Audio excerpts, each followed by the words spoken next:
Welcome back to Inside City Hall. As New York's redistricting case makes its way through the courts, it remains unclear exactly what the U.S. House districts will look like when the new August primary date arrives. It could ultimately determine the balance of power in Washington, especially as Congressman Antonio Delgado gets tapped by Governor Hochul to become the next lieutenant governor, which would leave his seat vacant. Tomorrow, the Steuben County Court will be holding a public hearing over this issue, and joining me now to talk about that and more is Congressman Hakeem Jeffries. He represents parts of Queens and Brooklyn. Welcome back. Very good to see you. Good evening. Great to see you. The lawsuit I referenced is asking a federal judge to intervene in the implementation of the redistricting plan that's going to be imposed by New York State's highest court. Do you think the State Court of Appeals was wrong to conclude that the maps were in violation of the state constitution? Well, I haven't closely studied the opinion. I, of course, read it and reviewed it. I do think that the State Court of Appeals did not value the importance of communities of interest being stitched together in the way that I think the legislature endeavored to do, which is a consideration that I think is sanctioned by the Constitution. And it also didn't seem to prioritize making sure that there were opportunity to elect districts for communities of color and so-called coalition districts where African-American, Caribbean-American, Latino, and Asian-American communities could potentially vote in a way that allows for the representation of their choice and a person of color, perhaps, to be successful. I think that that was problematic, but perhaps what was more significant is that the process that has been put in place moving forward seems to me to be fundamentally flawed and unfair. There's an order to appear in court in a courtroom upstate tomorrow. Could that be cured by setting up a hearing on Zoom? Well, I think that's one possibility, but I think that's not the only possibility. There should be multiple hearings across the state of New York, including in New York City, as was the case with the Independent Redistricting Commission, which held hearings in all 5 boroughs, I believe 10 different regions of the state. New York is a significant and huge state, and approximately 20 or so hearings across the entirety of the Empire State. Now, I think that was a good process that the Independent Redistricting Commission put in place. What we have right now is a flawed process. A single hearing in the village of Bath in Steuben County, New York, that is not accessible by plane, it's not accessible by train, Amtrak.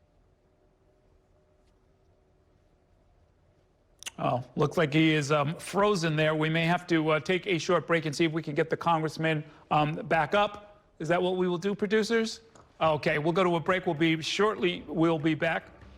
Oh, I think we may have him back. Yes? Oh, yes, there he is. Okay, let's continue talking. I think you were saying that, Amtrak doesn't go there. There's no planes there. The only way to get there is to drive, and from New York, that means a 5-hour drive. But 5-hour drive from New York and a 10-hour bus ride from Port Authority, and the only bus that leaves is at 1:30 in the morning. That's not acceptable and reasonable to expect that anyone from downstate New York can be able to show up and participate and meaningfully have their voices heard. Well, there's been nothing but inconvenience ever since that ruling came down. But let me ask you this. Does the blame ultimately lie with your former colleagues in the state legislature? If they had done a proper reapportionment the first time, none of this would be happening, right? Well, one of the things that I definitively disagree with in terms of the Court of Appeals decision is to say that on procedural grounds initially that the lines should be struck down because of the fact that the Independent Redistricting Commission didn't submit a second map because they were deadlocked. 5 Democrats apparently showed up, but the 5 Republican commissioners refused to participate the second time around, and therefore no maps were submitted.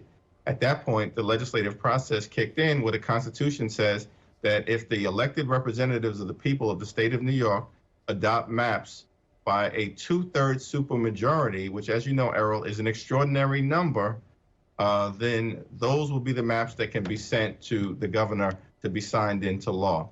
I think even if the Court of Appeals concluded that there were some flaws in the maps drawn by the legislature, They should have given the legislature, the elected representatives of the people of the state of New York, an opportunity to cure the alleged defects.